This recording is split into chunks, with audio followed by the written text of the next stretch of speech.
27-то годишно собрание на АЦИ Македонија, Сдружение на финансиски пазари, е добар повод да се собереме и да ја анализираме тековната ситуација на меѓународните финансиски пазари, бидејќи имаме интересен период.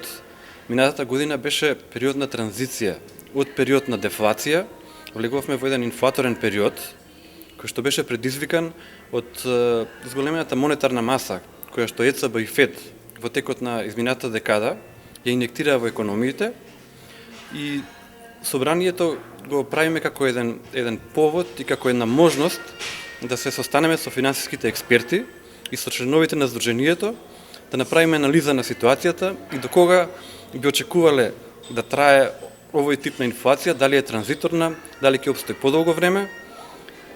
Што се очекувањето? Очекувањето се дека ќе се работи за транзиторен период. Значи, очекуваме ние од месец септември да се стивнува инфлаторниот притисок, значи да се стабилизираат цените, меѓутоа во многу зависи од безбедносниот момент, односно од војната во Украина, како ќе биде таму текот и развојот на настаните.